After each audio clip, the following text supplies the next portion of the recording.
It's almost 1 in the morning and I can't sleep at all.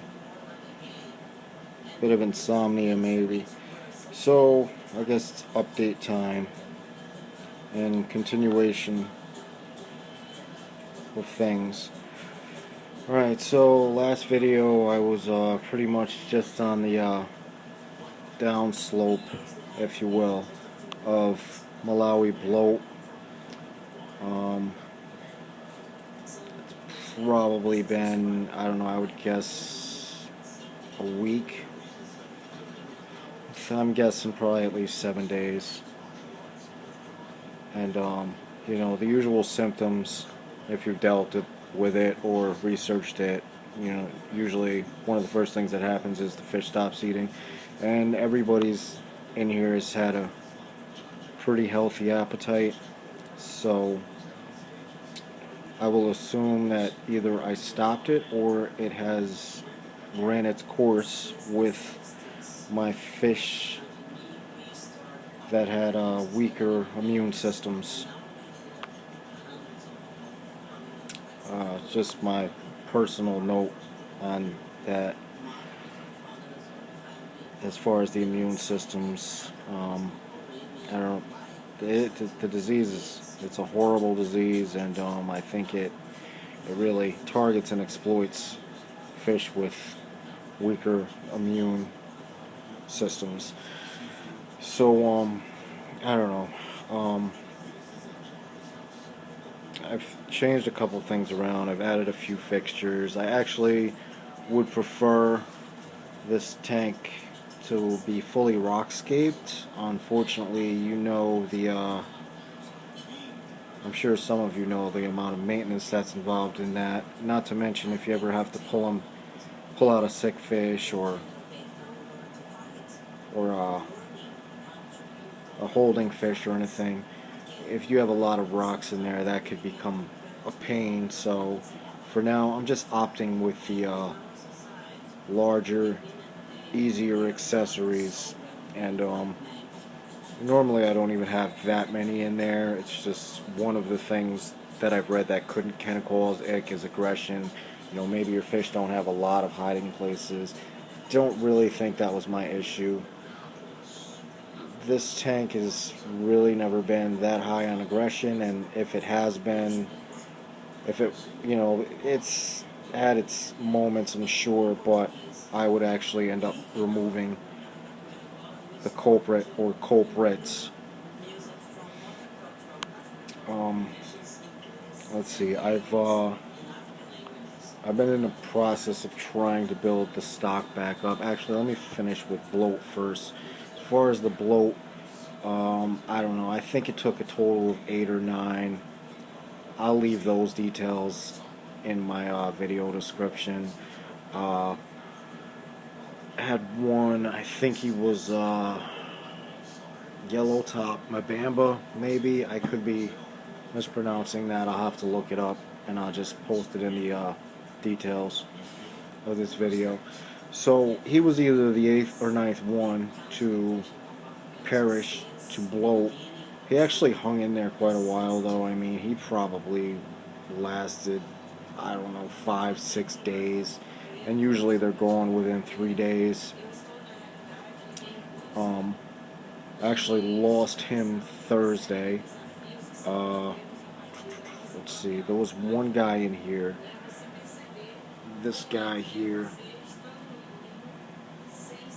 that little sulfur peacock, he was in containment. I had him in the hospital tank for observation just because he wasn't eating. I only had him in there for, I don't know, 2-3 days, and then he started eating again. So I don't know if it was bloat or whatever it was, but whatever his issue was, he seems to have made a full recovery. I still have one of my yellow peacocks under observation. He's just still being really fussy. He seems really healthy. I don't know, I'm thinking I've had him in the hospital tank for probably 4 or 5 days. He's swimming around and he looks great. He's just really being fussy when it comes to food. So I'm going to keep him in there under observation and you know, maybe I'll try some other treatments on him, see if I can get him to start eating. So basically, some people helped me out with some comments. Some I had tried, some were new to me. So Jay Wilson contacted me, and he recommended saline injections straight into the fish. Haven't tried that yet. I'm hoping that I never have to, because I imagine that can't be that must be extremely stressful on the fish, and you know, stress is one of the precursors to it. So I really wouldn't want to have to do that to a fish that's sick already. NY City Cichlids, he had some great tips for me. I'll drop a link to his page in the comments. He actually suggested garlic, and I was not aware that actually garlic helps with internal parasites. So, you know, for these guys actually been off meds for probably 2 days now. I took them off meds. Was dosing them with, continuing to feed them with the metronidazole or some such crap, and they were eating, and you know, it's like I said, either the meds helped stop it, or the meds stopped it, or maybe the thing just hit a wall. I don't know. There's just not, in my opinion, there's just not enough helpful information out there about this thing. So it's really hard to say. So the Metro clout, I actually started them on clout late. I had a hard time really tracking that stuff down, and I actually ended up finding it at one of my local fish stores, and so that was something that I started using later on. I actually didn't use it in this tank, but I used it in my hospital tanks.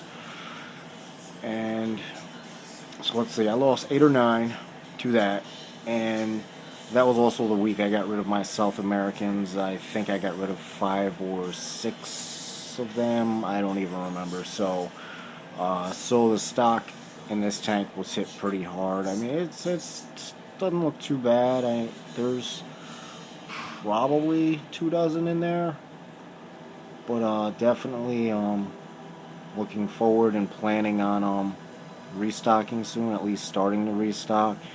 I'm hoping to at least pick up a couple guys next week. And actually, while I was in the process of this, I was still sort of recruiting and going to the local fish stores and stuff, and there's a couple new guys in there. And from my last experience, I wasn't sure if it was a fish that introduced that to my tank or what. So what I had done was I put these new guys in the hospital tank for a couple days, watched them, and yeah, I could have done it longer, maybe should have done it longer, debatable. You know, my thing is, if they look healthy, they're swimming around healthy, they're eating, you know, 48, 72 hours I think is pretty sufficient to put your fish under observation, your new stock anyway. So alright, so a little bit about these new guys. I actually ended up this where is he? So this little eye biter here, I don't know, he's probably 2.5 inches. I think he's a male. I actually had him in my small 30-gallon cube, but I think he's a male. He was a little aggressive.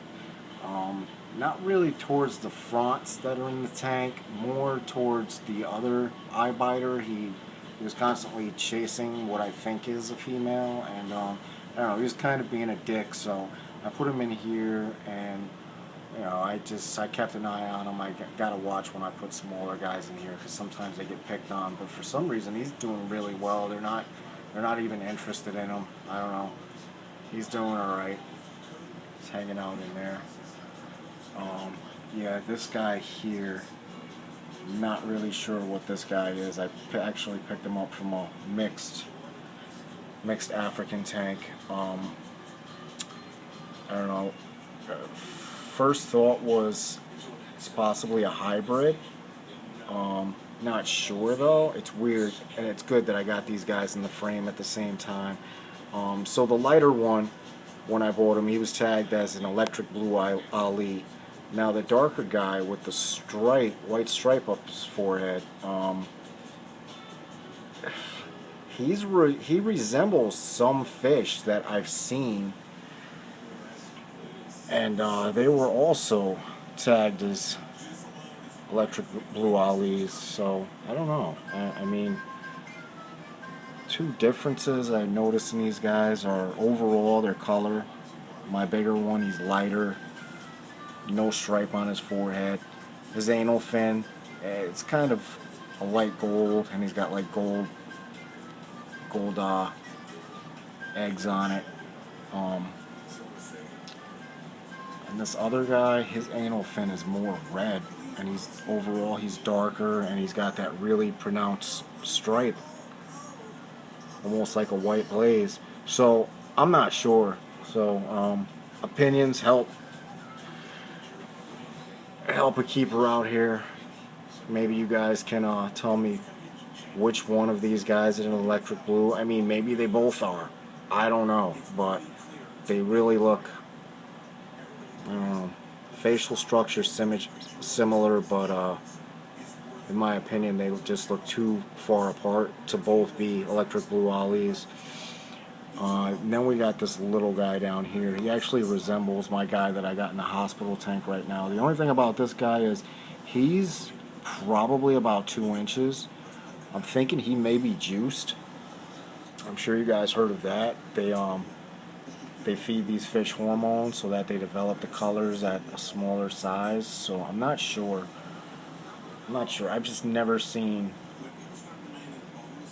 color that pronounced in a fish that small. I mean, he's basically a juvenile peacock, so I don't know. Maybe you guys would know. I've just never seen one color up like that at that size. He don't look that small on camera, but he's pretty small. He's only like 2 inches. Yeah, I think that's it. I think I've rambled on long enough. This video is approaching 13 minutes, so oh, actually there was one other thing I wanted to mention. I don't know why, for some reason, there seems to be a big difference between the video that when I record it and the finished uploaded product. Usually I upload to 720p. A couple of my more recent videos 1020p. That may improve watching quality if you guys are having quality issues. I'm not sure. If you are, you know, apologies, because I know how that can be. And definitely a big thanks for getting through a crappy video, because it's quite hard to get through a crappy video, rather that, you know, if it's just the video itself, the image or sound, whatever it may be. But I'm going to continue to work on that, and hopefully I can get those better for you guys. Me personally, I hate watching crappy video quality, so I'm hoping to sort that out. Alright, so I guess I will talk to you guys in the comments.